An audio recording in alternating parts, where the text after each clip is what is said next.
भगवान श्री कृष्ण एक भिक्षु गीत के माध्यम से एक जगत को जो संदेश देने के लिए जा रहे हैं। 23 नंबर के अध्याय में भिक्षु गीत है। अभी मैंने भिक्षु गीत शुरू भी नहीं किया, अभी तो उसका प्लेटफार्म बन रहा है।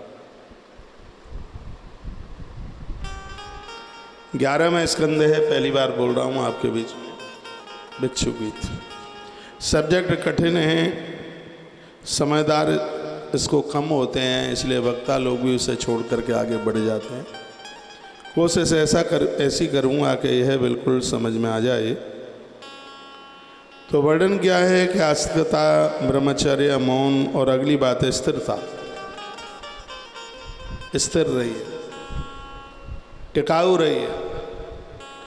स्थिर रहते नहीं है, ये दुखदाई कारण है। आज ये बिजनेस किया, कल वो किया, परसों वो किया। 6 महीने में ही टाटा और बिरला बनना चाहते हैं। कोई काम है स्थिर पूर्वक कीजिए, स्थिरता के साथ। थोड़ा रुकिए, टिकिए, स्थिर। यह साधक के जीवन में होना चाहिए, स्थिरता। तीर्थों में भी जाते हो तो थोड़ा टाइम लेके जाओ, मंदिर में भी जाते हो तो थोड़ा टाइम लेके जाओ, कथा में भी जाते हो तो थोड़ा टाइम लेकर के जाओ। स्थिर, थोड़ा रुकिए, थोड़ा ठहरिए। यह है एक बड़ा अद्भुत भगवान कृष्ण ने सूत्र दिया है, स्थिरता। उसका आगे का सूत्र क्षमा। क्षमा, गलती किसी से हुई है तो क्षमा करने की भावना दिल और दिमाग में होनी चाहिए। क्षमा बड़न को चाहिए, छोटन को उत्पात। कहा रहीम हर को घटो सो भृगुमारी लात। क्षमा की भावना हो, किसी ने गलती का एहसास कर लिया है, क्षमा करना भी किसी यज्ञ से कम नहीं है। और अगली बात कही है, सबको अभय दान दीजिए। आपसे कोई भयभीत ना हो, आपसे कोई। और प्राय बच्चों से माता पिता बहुत भयभीत होते हैं, परिवार के लोग बड़े भयभीत होते हैं। हाँ, तुमसे भयभीत हों अपराधी लोग, तुमसे भयभीत हों अन्यायी लोग, तुमसे संत महापुरुष माता पिता भयभीत नहीं हो। अन्यायी लोग तुमसे भयभीत होने चाहिए। तो अभय दान देना, यह भी 12 यमों में से एक है। अब आइए 12 नियम है। ये 12 नियम, तो नियम उसे कहते हैं जो रोज किया जाता है, उसे टूटने ना दे। ये 12 काम बताए जा रहे हैं जो आप जिंदगी भर करने का संकल्प ले सकते हैं।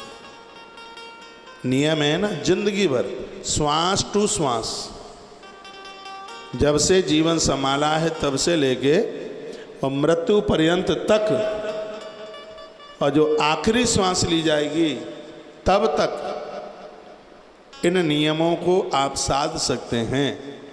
और श्री उद्धव जी महाराज को वह नियम भगवान द्वारकाधीश कृष्ण बता रहे। वो नियम भी 12 हैं। 12 न ले पाए तो उनमें से कुछ तो साध ही सकते हैं।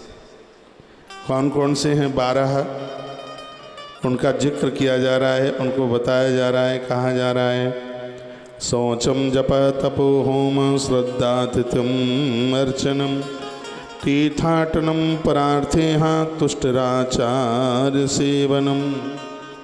ये 12 हैं।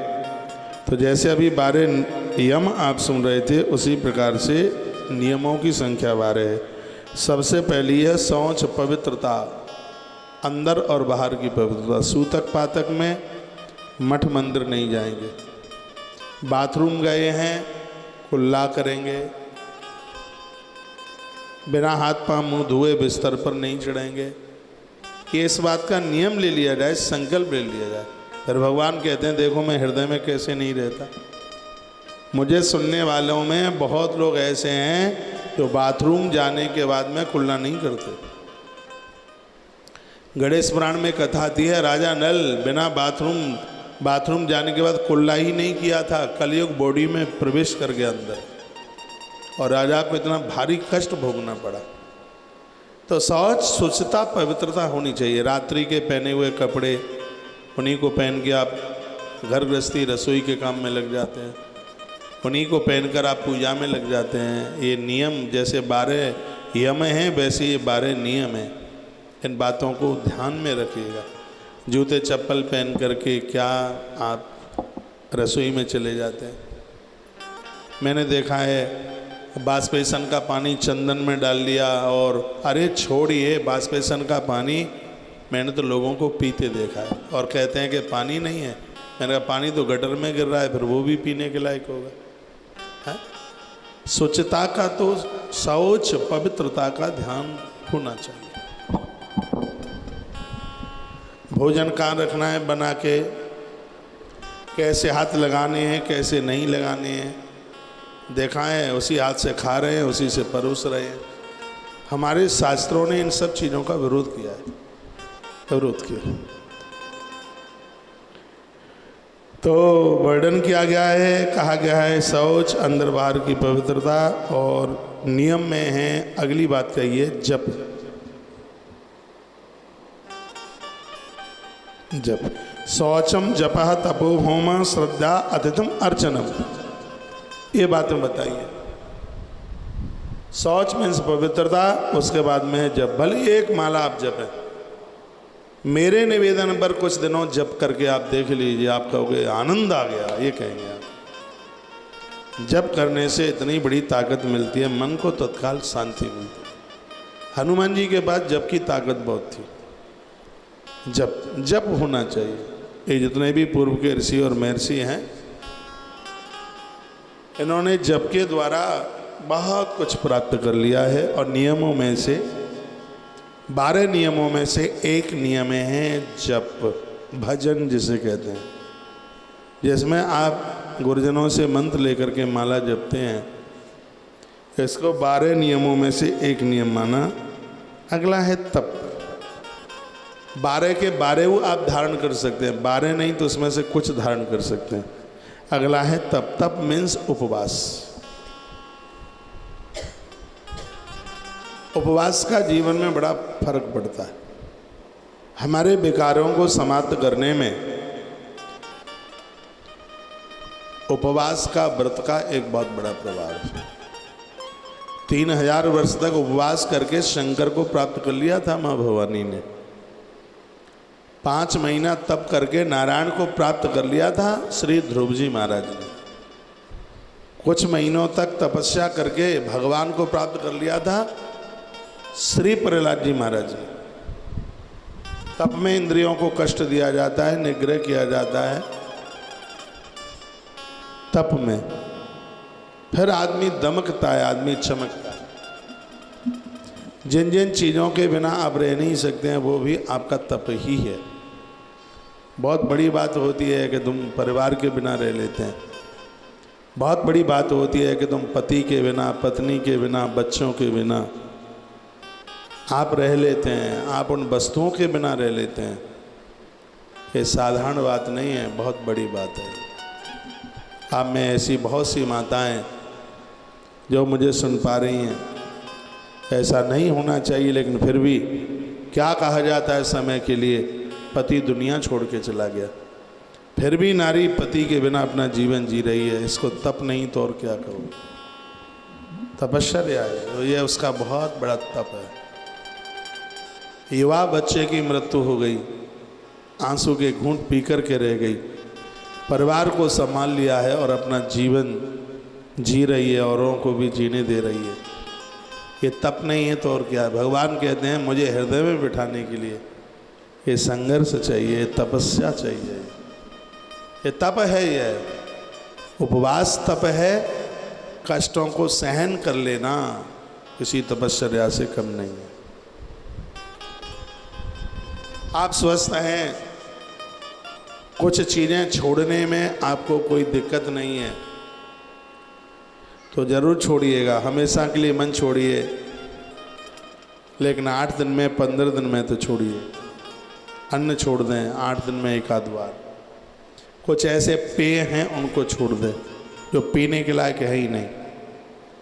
इस समय गर्मी का समय चल रहा है, खूब गर्मी है, लू भी चल रही है, और इस समय नींबू उस संजीवनी की तरह है जिस संजीवनी को लक्ष्मण के लिए हनुमान जी लेके आए थे। एक भी दिन ऐसा ना निकले जिसने 1/4 नींबू आपके पेट में ना पहुँचे। नींबू से लीवर मजबूत होता है, उसको पूरे अंदर के तंत्र की सफाई हो जाती है।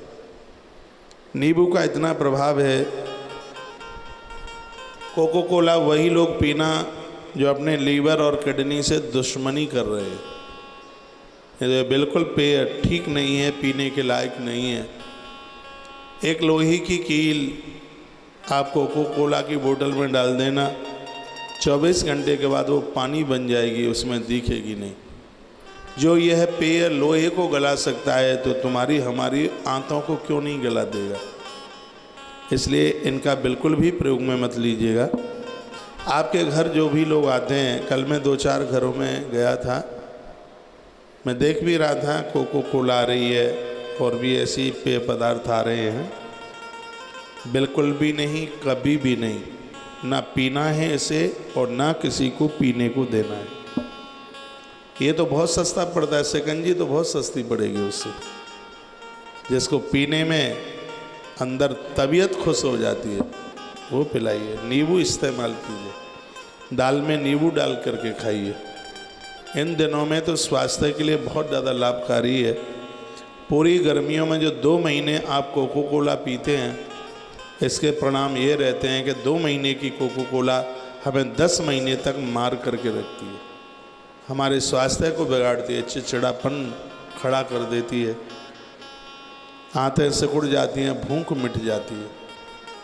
तो ऐसे पेय आप क्यों ले रहे हैं? चीज़ें वो लीजिए जो स्वास्थ्य के लिए लाभदायक हैं। जो चीज़ें लेने के लायक नहीं हैं, जिनको तुमने छोड़ दिया है, तो आपकी यह क्रिया एक तप का रूप धारण कर लेती है। ये सब तपस्या में ही चल करके आता है। भगवान श्री कृष्ण कहते हैं, हे उद्धव, वो लोग मुझे बड़े प्रिय हैं जो तपधारी है। तप के बिना तो कुछ हो ही नहीं सकता। तप बल शंभु करें संहारा, तप बल शेष सहे मैं भारा। तप के द्वारा ही धरती टिकी है, तप के ही द्वारा सब कुछ हो रहा है। ऊपर अम्बर आकाश, नीचे धरा, ये सती माताएं, तपस्वी महापुरुष, इनके द्वारा ही ये सब टिका हुआ है, खड़ा हुआ है। नहीं तो ये सब समाप्त हो जाएगा, कुछ बचेगा ही नहीं।